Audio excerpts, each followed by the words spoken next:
In the past 2 weeks, two major developments concerning rights of Hindus have happened in India and Pakistan.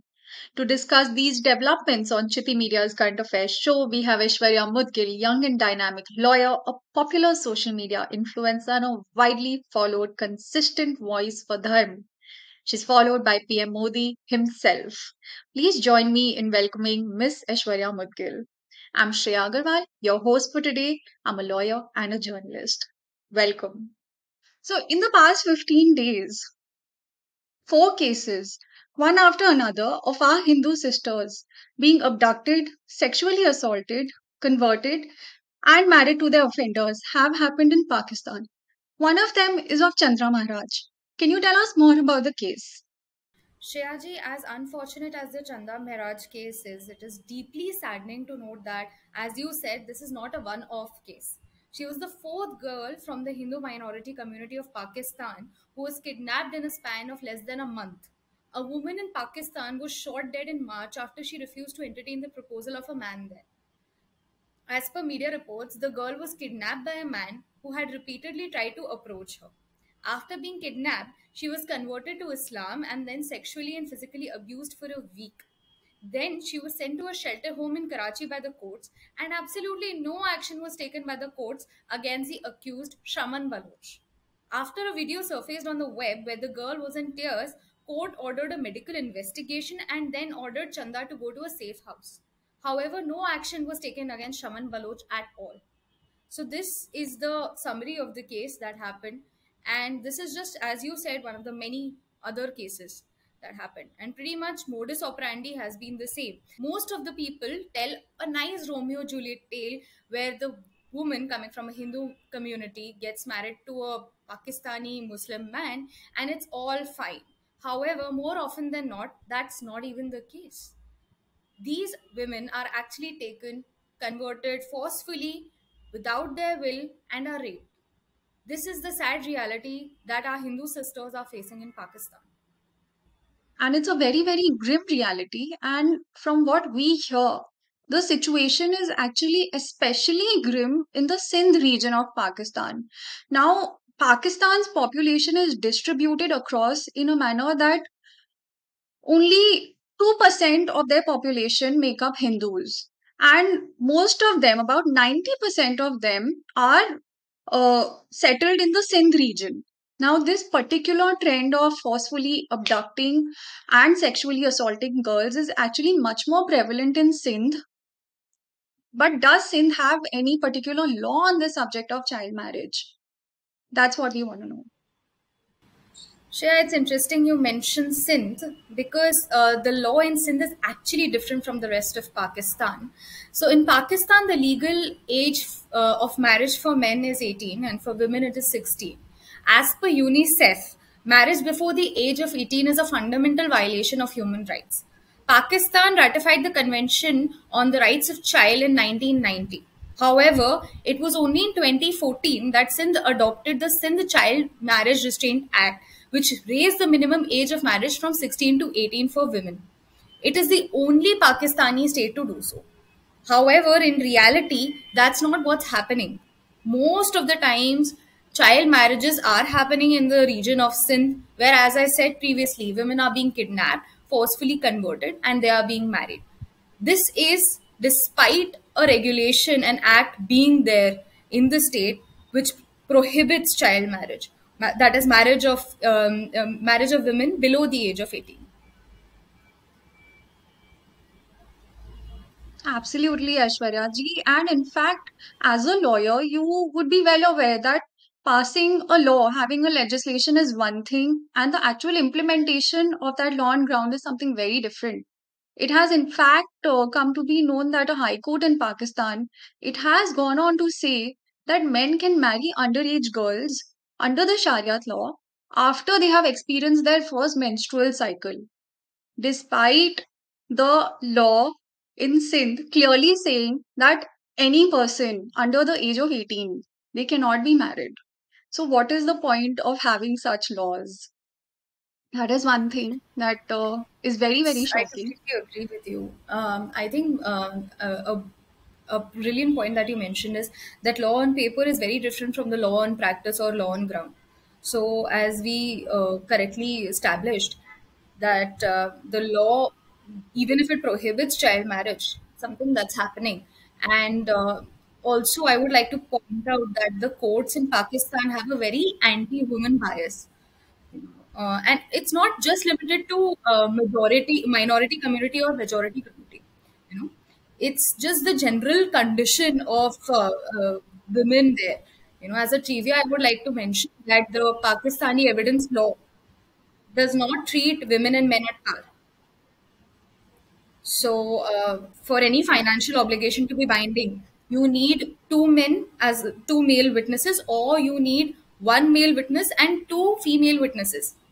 So, as a country, as a state, they are not treating women at par with men as it is.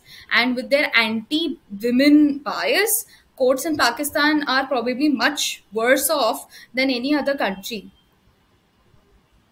Correct. That's quite shocking. That's not even something I'm sure most of us aren't aware of this. That even women witnesses are not treated at par with male witnesses. In such a scenario, to be accusing Hindus of being patriarchal, or to be accusing India of being patriarchal towards its women, it just seems absolutely absurd, I would say. How has reception been to since introduction of its law to end child marriage? Have the the community, the majority community over there, have they been okay with it? Have they accepted it? To my mind, again, I wouldn't know how well they have accepted it again on ground, because the media reports that we read, or the news reports that we come across, are really very filtered. So I wouldn't know how on ground the majority is accepting it. But I think because the Shariat law, the Muslim personal law, states something differently. I think even majority would be okay with following whatever their Shariat prescribes. In fact, I think in 2017 they had tried to formulate it into a Pakistan level, like, as in federal law, for increasing the age of marriage, and they deferred it to the Council of Islamic Affairs, the religious head. And I think they were also not too happy with taking an approach where the marriage age would be increased to 18, right? So that was also there. However, they said that nikah could be done before 18, but ruksati would happen only 18. But again, that is yet to come in force. These are all things on paper that I'm talking about. All right. The next thing that we want to know is that apart from, of course, the legal structure, the judicial structure, what about the media? And does it generally look like there is, extending the same discussion further, does it look like there is any political will to protect Hindus' rights, to protect their minorities' rights? So, Shreya, let me begin by giving some stats at the outset. So, at the time of independence, I'm sure you're aware, in 1947, the Hindu population comprised about 20% of Pakistan. Now it comprises about 1.5, 1.6% of the total population of Pakistan. Sure, a large chunk of Hindu population was lost when Pakistan got partitioned in 1971. But the reality remains that Hindus in Pakistan are either forcefully converted, or they flee the country, or lately they have even begun to embrace Islam to survive in Pakistan, because as Hindus they are being treated as second class citizens in Pakistan. Now, Pakistanis in and outside of Pakistan often boast about the protection of minorities and the rights that their constitution probably confers on the minorities. But the reality is far from this. So, more often than not, Pakistan uses blasphemy laws as a tool to target its minorities.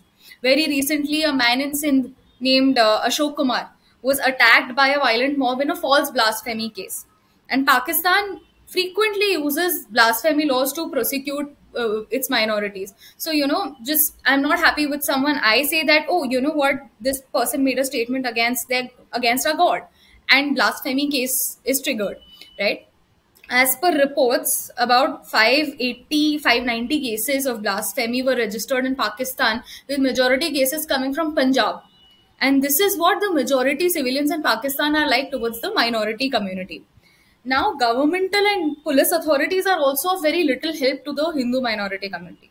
So, when the Chanda Maharaj case happened, or when a very similar case where a Hindu girl named Jamsi Meghwar was abducted by Mustafa Dhokar, who then got her converted and married her, happened, Jamsi's parents tried to lodge a complaint against the perpetrator, which was not entertained by the authorities. A similar case happened in Sindh, where two sisters were abducted by three people from the majority community, and no complaint was lodged in their case as well. Police or the authorities often hardly make any effort to actually investigate the case. And from the media reports, I gather that the authorities only end up making an obligatory visit to the victim's house. Now, regarding political will, as you asked, the previous Prime Minister Imran Khan did express his willingness to help the minorities of Pakistan. He said that he'll be ensuring equality before law, and even termed forceful conversions as un-Islamic in nature. However, in reality, no Pakistani premier is ready to build the cat or actually help the minorities beyond an obligatory lip service. Right? Only last year, his party members tortured and held hostage a Hindu family that fetched drinking water from a mosque. Absolutely nothing was done to help them. Hindu temples are routinely destroyed by the majority community in Pakistan. About 7 temples were destroyed between 2020 and 21 alone. What was done to restore them? Were the vandalizers punished? No, nothing, absolutely nothing. So I would say that regardless of whichever party comes to power in Pakistan, for Hindu minority, everything is the same. Why would anybody want to help the Hindu community, which is a community that is actively demonized and has been demonized not only in their pop culture but also their textbooks? So from a young school going age, kids are taught that Hindus are bad people who treat their women badly, who burn their women and are enemies of mankind. And I'm talking this report that I'm talking about is from a BBC Urdu video. It's not even an Indian media outlet that I'm referring to. So this is how the Hindu community is routinely treated. They are demonized, and there is no way why anybody would want to help demons of the society. They are outcasts. So nobody would beyond an obligatory lip service, as I said, nobody wants to help. I think also, it's interesting you mentioned that, because even in another case that was mentioned in the media reports itself, when somebody went to register an FIR in the police station, they were in fact asked for a bribe. One of these women only who was asked to forcefully, who was forcefully converted, she was abducted, the same pattern. And she was in fact asked for a bribe, and ultimately even that FIR was not even registered, despite the bribe and everything being asked for. But what is actually shocking, and it is what glares out of all of this, is that even with, it's not that this is the only issue which is plaguing Pakistan as a country. Pakistan is facing n number of issues, from food inflation to uh, food crisis to flooding to domestic strife, all kinds of issues from all ends. And yet, Pakistan's focus, its priorities somehow still seem to be on completely issues which are non issues. Like a university has recently issued notice to a college for a video where a woman was seen dancing. So, what are your views on that? Where do you think this country is headed? Yes, Shaji, Pakistan has witnessed a lot of ordeals, more so recently with the floods and economic crisis and political instability. And perhaps in an ideal world, a woman dancing should not create an issue anyway. But considering how this country has viewed and continues to view women, I'm not surprised. As per the latest reports, a woman is raped in Pakistan in every 2 hours. The conviction rate is a shockingly low at 0.2%. As per UNDP, Pakistan is amongst top 75 countries with an anti-women bias in courts. As per World Economic Forum, Pakistan is the second worst country amongst 146 countries in terms of gender parity, with only Afghanistan being worse than Pakistan. Honor killing is rampant in Pakistan. Given this context, are you surprised with this? Having said this, morality I feel is a very subjective and society specific issue. India and Pakistan, despite sharing a common and collective history, will be on very different page in the issue, because in India we keep seeing women and men dancing all the time in college fests, and it's never a problem, right? For Pakistan, I think it's ultimately for the taxpayers and their society to decide what hurts the collective morality of the country and the people. So I don't think as an Indian I can comment on the morality of people in Pakistan. At the same time, when you talk about where do I see this country in future, I'd like to be optimistic because we do not want a disturbed neighborhood in our for our country, right? But I'm afraid I don't see that happening anytime soon. Pakistan's problems are not just limited to terrorism or their economy going kaput, nothing, or army rule or their destabilization. It's also national integration. It's finding it very tough to stick together as a single unit. I came across a line once which aptly summarizes Pakistan's situation. And the line goes, Pakistan's destiny is evidently to disintegrate. It was born out of hubris and false premises in 1947, and now it's having a very difficult time holding on to a shred of common decency, let alone character and fidelity. Now, national integration has always been a challenge for Pakistan since its creation in 1947. Till 1971, it struggled to reconcile the two very different states with vastly different culture, traditions, language that had come together to form Pakistan. Even now, Pakistan is created only on the basis of a common religion with little or scant respect for individual cultures or regional traditions. Contrast this with India, where we may not have a common tradition, a common religion, essentially all of us Indians, but we have respect, and that is something even our constitution takes cognizance of.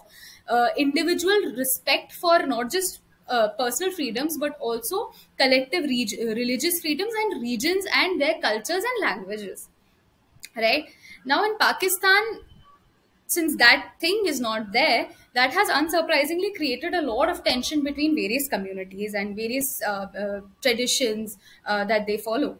To add to that, scanty resources multiplied with rampant corruption, which worsens the poor resource allocation, makes things worse for Pakistan. Balochis and Kashmiris, they already feel disconnected with the mainstream Pakistani community, right? Most of the times, Balochis are complaining and they are actively seeking India's help to intervene and to help them with their independence. Same thing goes with the territory of Pakistan occupied Kashmir, Gilgit Baltistan. They are also suffering because they are not treated at par with Pakistanis who are living in other parts of the country. To add to these woes, there's also China, which is on its way to sort of colonize Pakistan. Maybe this is what colonization looks in a modern world. And Pakistan barely made it out of the FATF grey list, barely managed to make to secure a IMF loan, is a debt-ridden state with rampant corruption and poor economic policies. To add to that, Chinese pressure and Chinese, loans which are highly in favor of China, Pakistan is already in deep soup. So I really don't know when we talk about Pakistan 10 years from now, will it be the same? I'm not too sure. I'm not too hopeful, I'd say. India has, in fact, gone on to state just about 2 or 3 days back that we are, in fact, planning to advance towards Gilgit and Baltistan. So there's that as well. Moving on, Aishwarya ji, what I want to know is coming back to the main issue at hand concerning Hindus. That, while Hindus as minorities are already suffering in Pakistan, and it's quite obvious, yet, their brothers back home are not ready to have them back. They back in India. So, and there are people, Hindus, who are in fact protesting and challenging the CA Act. What do you have to say to that? And what do you want to say to these specific people, to these specific bunch? Well, Shreyaji, I have a lot to say to such agenda GVs, but the issue is that no matter how many statistics you give them, how many logical arguments you present to them, no matter how much you emphasize on the condition of minorities in neighboring countries, especially Pakistan, you cannot convince some people. As they say, you cannot wake a person who's pretending to be asleep. It is not only these it's not that these agenda GVs do not know what the condition of Hindus in Pakistan is. They know, they very well do. Most are even aware that CAA NRC is not discriminatory against Indian Muslims, but they are still protesting because they have an agenda to adhere to, and I'm afraid that their agenda does not include safety of Hindu minority coming from Pakistan. The ones who are innocently unaware of the provisions of CAA and NRC should wake up to the realities of what the minorities, be it Hindu or Buddhist population, is facing in our neighborhood. If we, as a Hindu majority country, cannot give protection to Indic faiths, where are the followers of Indic faith supposed to go? As long as the Act does not discriminate against Indian Muslims, only makes a special provision for minorities from certain countries, I don't see why it should be an issue. Ultimately, as a lawyer, I have faith in the process of law, and I trust the wisdom of of the courts of this country to make the right decision. Absolutely, Aishwarya ji. And with the kind of constitution that we have and the values that it is based on and the values that we protect, I'm sure that the courts will take us in the right direction. Uh, on the other hand, coming back again to our main topic, that in India you have Hindus fighting for various rights. Like you have Hindus fighting for the rights of their deity, Baba Vishwanath, in the Gyanvapi mosque, which is situated in the first civilized city, according to Hindu Shastras, which is Kashi. It is the most ancient civilized city in the world, according to the Hindu Shastras. And right next to that, you have the Gyanvapi mosque, right next to the Kashi Vishwanath temple. What are your views on this whole dispute?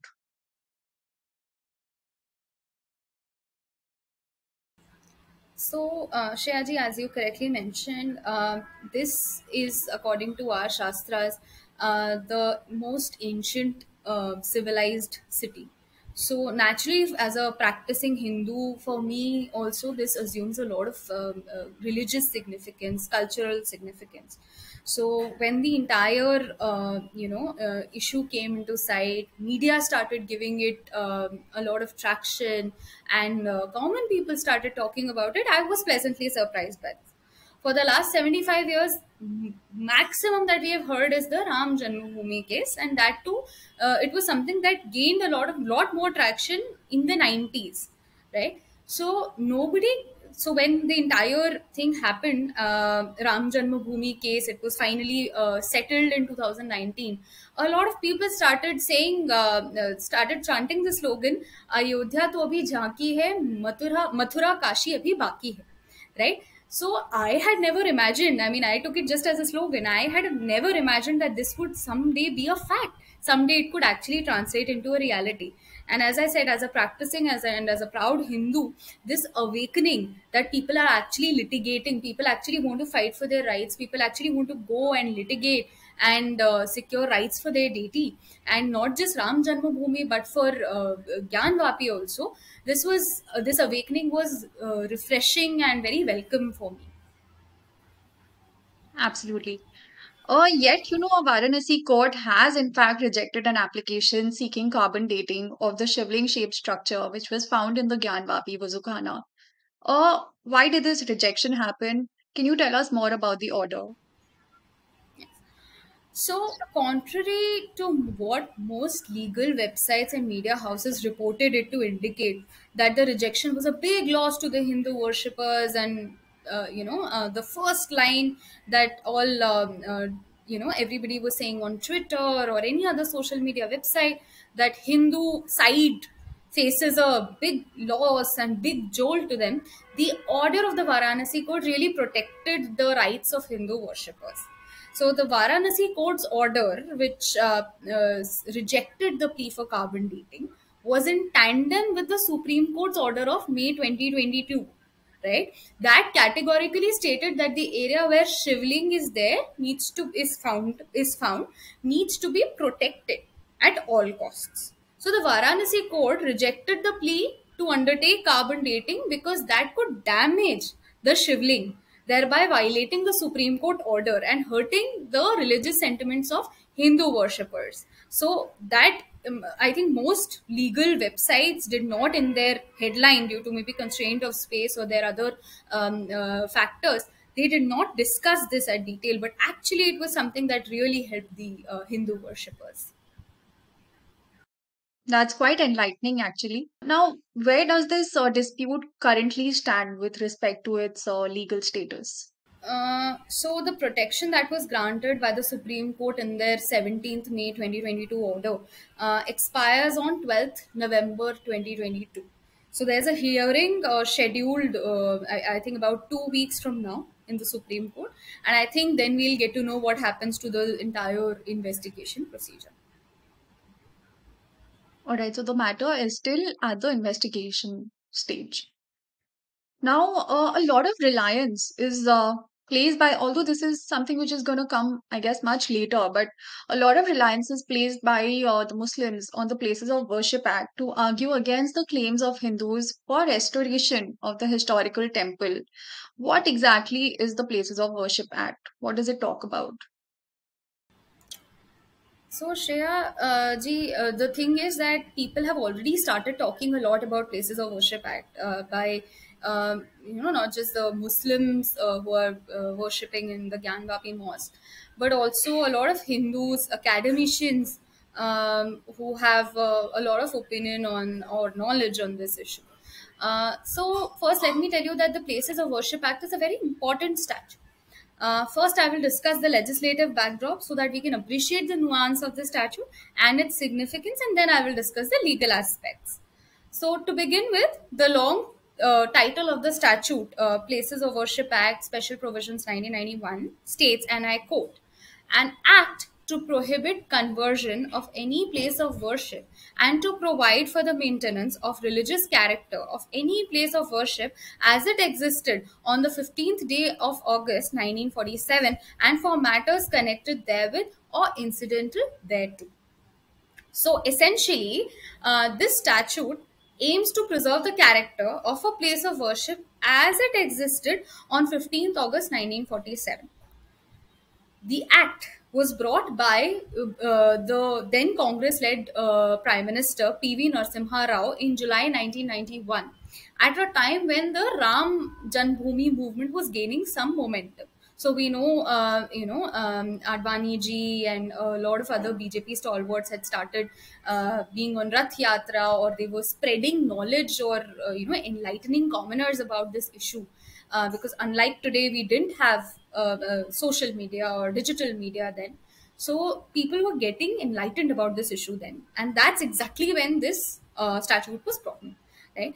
The then Home Minister S.B. Chavan had urged in the Indian Parliament that this bill should be adopted to prevent any new controversies from arising in respect of conversion of any place of worship.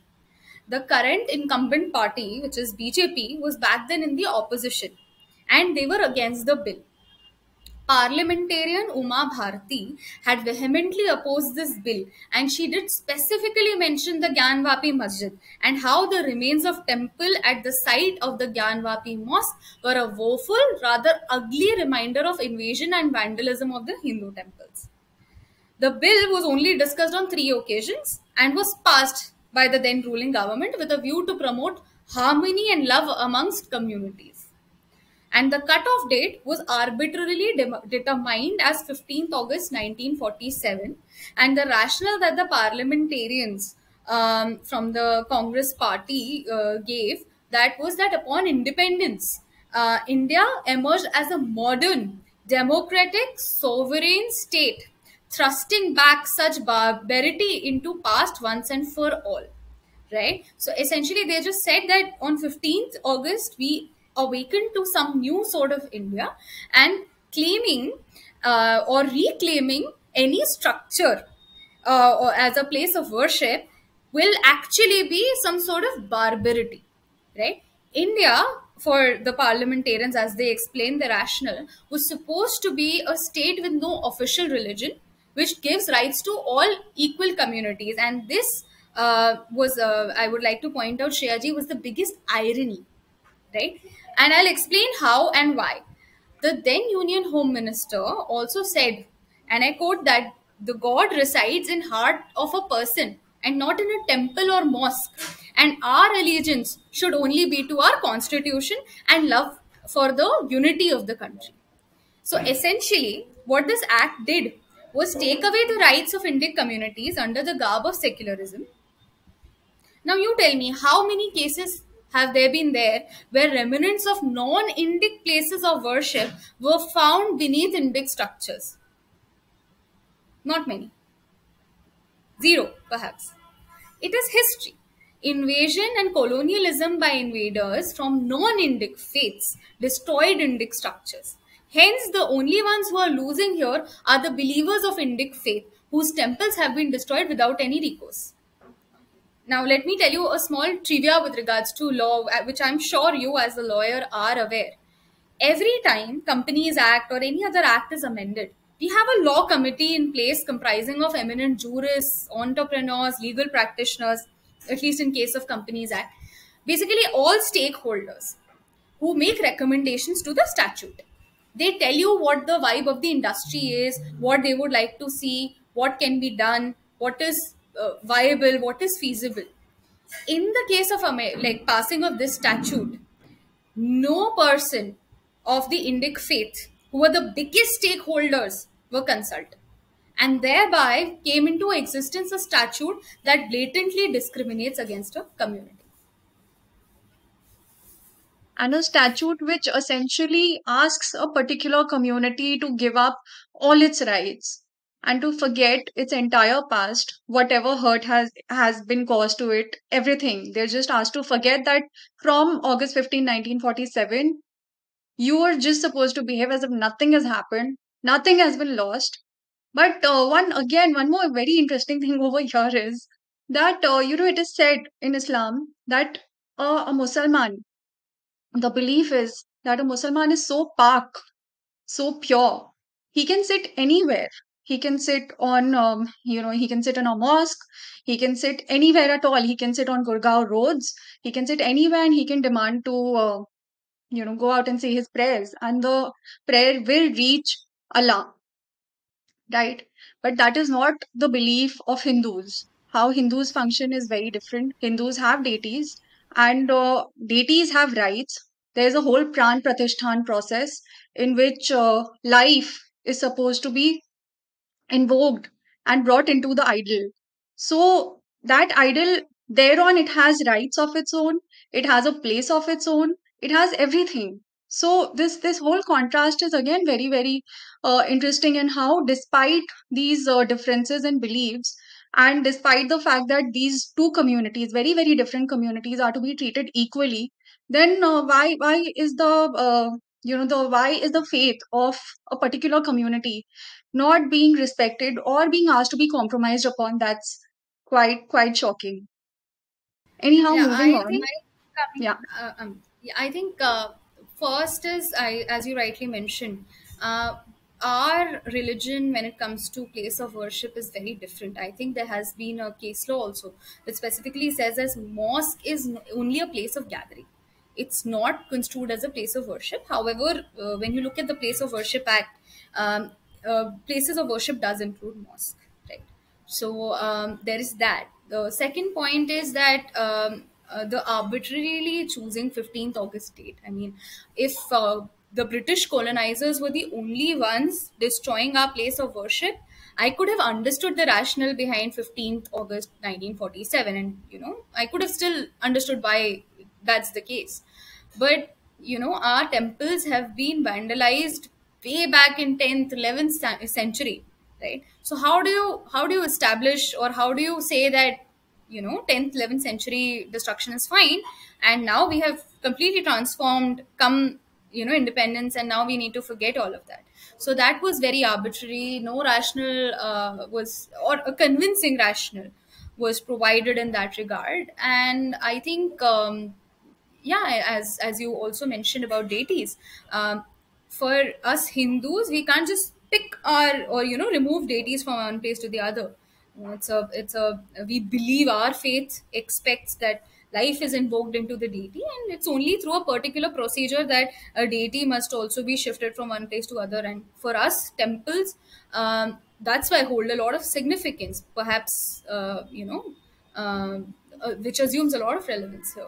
And yes, when all communities are equal, no reason why secularism should only discriminate against Indic faiths. As I said, that Indic faiths were at the loss, because Indic faith, you won't see any Indic temple or structure constructed on a non-Indic structure. So we are the ones who were discriminated against, and secularism as an obligation was just unilaterally or singularly imposed on us. Correct. And also the very fact that the Indic faiths, Hinduism, Sanatan Dharma in particular, it dates back to almost 5,000 years, thousands of years. And to fix a date in the modern era and to say that from this date onwards you're just supposed to behave a particular way, you're supposed to forget that whatever has happened in the past is just forget it. It's quite ironical, while also saying in the same breath that everybody is equal. Moving on, what do you think are the main provisions which are being used against the Hindus' claims on the Kashi Vishwanath and Gyanvapi dispute? Yes. So essentially, the scheme of the act is very, very short. It's a very short act. Sections 3, 4, and 5 are of utmost relevance. So, Section 3 imposes a bar on the conversion of a place of worship of any religious denomination or a section of a denomination into a place of worship, either of a different section of the same religious denomination or of a distinct religious denomination. And the legislators, as I previously said, defined the expression place of worship in the widest possible manner to include all places of public religious worship of all religions and denominations. Section 4 declared that religious character of a place of worship as it existed on 15th August 1947 shall continue to be the same as it existed on that day. Further, no suit or appeal or any sort of legal proceeding would be initiated with respect to the character of such place of worship. And if any proceeding was pending before court of law, such proceeding shall abate. Now, what this means is that essentially, if a place of worship was a mosque on 15th August 1947, it will remain so. And at no point can we question the character of such mosque. No matter what happens, we can't question it, because this is what bars right of any individual from any other faith or any other religious denomination from the same faith claiming. The only exception to this absurdity was the Ram Janmabhoomi Babri Masjid dispute in Ayodhya in the state of Uttar Pradesh, which was specifically carved out. It said that the provisions of this act, section 3 and 4, will not apply to this. So we could investigate into the character of Babri Masjid, but other than that, nothing is allowed. Right? So that's why right now with Gyanvapi issue, it's assuming a lot of significance. So Ram Janmabhoomi was clearly exempted and kept outside. With regards to Gyanvapi, the other side is already invoking this act to bar any legal proceedings in this regard. Right? I think I would draw a parallel to the Indian Contract Act, which says, as per Section 28 of the Indian Contract Act, deems that any agreement which bars legal proceedings or restricts any sort of legal proceedings, such an agreement is void. And here we have a statute not only discriminating against Indic faiths, but also barring us from approaching any court of law in this country from claiming that the structure originally belonged to our deities.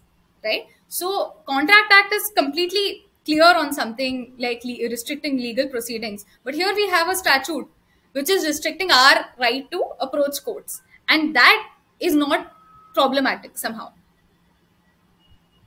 Correct. And there's also, of course, there's also the question that what determines the character of a place ultimately?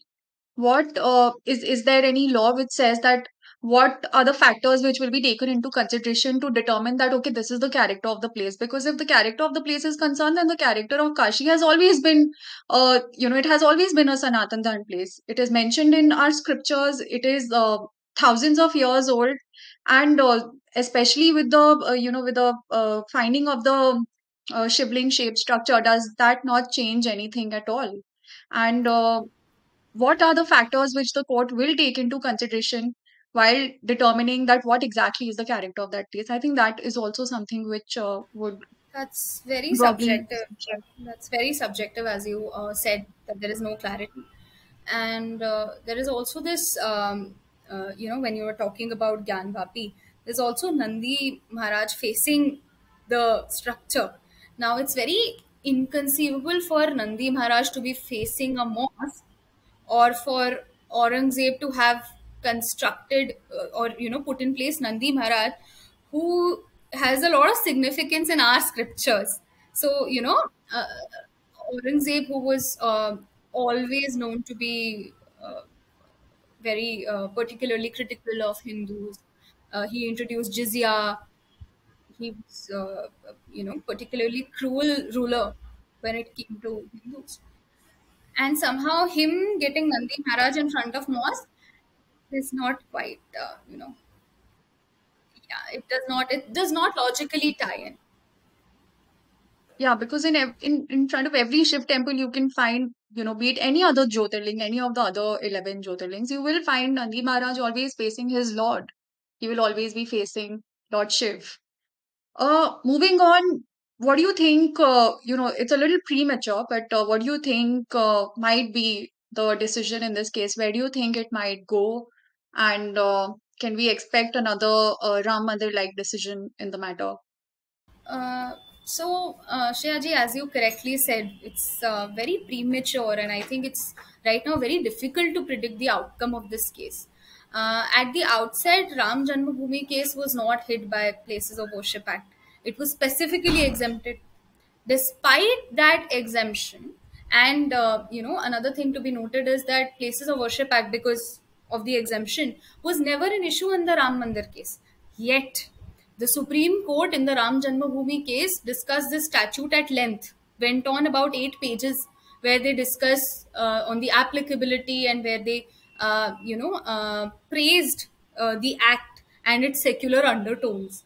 So given this context, and how Supreme Court or the Supreme Court's observations on this act were when the Ram Mandir case happened, I think it will be very tough for Gyanvapi to bypass this and explain why, despite not being why, despite having the statute in place, why we would still want a sort of exception for this one. On the brighter side, we have a favorable precedent in the form of Ram Janmabhoomi case, wherein the court not only decided on the title of the disputed property, but also allotted an alternate land to the Muslim community. So maybe a similar course of action could be followed in this case as well, to keep both sides happy when they are talking about collective harmony and secularism. Maybe a move like that, allotting an alternate land, could actually keep people happy. The fact that Justice D.Y. Chandrachud, who will soon be the CJI of the country, was on the constitutional bench of the Ram Janmabhoomi case as well as the Supreme Court bench that gave the May 2022 order, bows well to show that the Places of Worship Act, despite having the Places of Worship Act, an investigation was allowed into the nature of the structure, right? So I think maybe there is some positive reading that I can take. Right now, what most scholars or most people in the legal fraternity think, they are opining that an investigation which was ordered in May 2022 cannot be construed as changing the character of the place. But if you are actually ordering an investigation, in effect, what's the rationale behind that investigation, right? It is to change the character of that place. And I think, given that context, I see some silver lining, I see some hope. Let's see how this progresses. Correct. Thank you so much, Aishwarya ji, for joining us. It was such a brilliant chat. Thank you for joining us. Same here, Shreyaji. It was a pleasure to speak to you. And it's a pleasure to be on this platform. I had a wonderful time researching on issues that I had no idea about.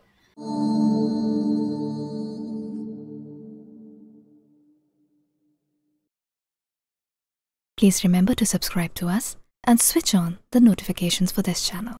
For our other social media links, more content, and to support our work, please visit citti.net. धन्यवाद, नमस्कार.